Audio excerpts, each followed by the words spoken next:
ขอตัวของขอสมมาพระยาทานบุญโหนท่านบุญอ้วนและทานพระครูบาคำจันทร์ท่านพระครูบาคำจันทร์เพราะพวกขน้อยทั้งหลาย พวกขน้อยทั้งหลายถ้าหากว่าได้ขึ้นที่สูงได้ลงที่ต่ำได้พรมน้ำลายได้ขายคำมากได้ปากผลและจะเลือที่ได้ตั้งใจก็ดี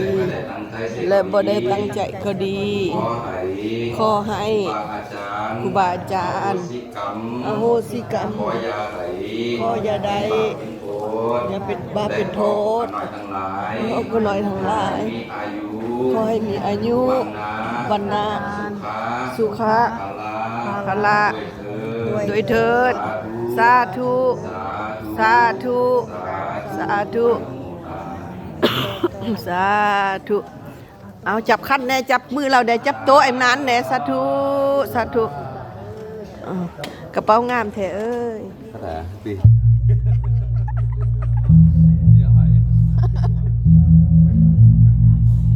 โอ้ยตอนนี้ห้างคันดอกไม้สมมาคารวะพ่อแม่ครูบาอาจารย์ปีใหม่ฟ้าใหม่2568ทะเลมาเป็นปีมันสิ่งเนาะพี่น้องเนาะอาจารย์บุญอวยแม่นพี่น้องแต่คือแต่นำมาพันทางดอกไม้แต่ว่าเราขอโทษขออภัยอาจารย์ได้สนับสนุนท่าโดยกายก็ดีโดยวาจาก็ดีโดยใจก็ดีทางวิจิตรนาก็ดีบริจิตรนาก็ดีฉะนั้นในวันนี้ครูบาอาจารย์โดยเฉพาะเป็นอาตมาขออโหสิยังโทษโปรดเขาเพราะออกไม่ออก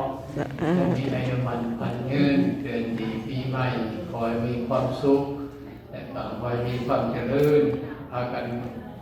สุขลาภประเสริฐสุขภาพแข็งแรงมันยืนสาธุสาธุสาธุมอง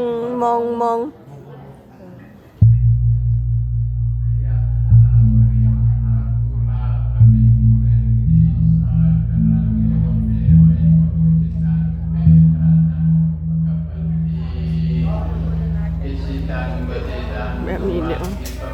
คนแก้วคนทิพย์เด้อพี่น้องโชคดีปีใหม่ตลอดไปตลอดกาลจันโทปนรโสยธามณิโสติราโสยธา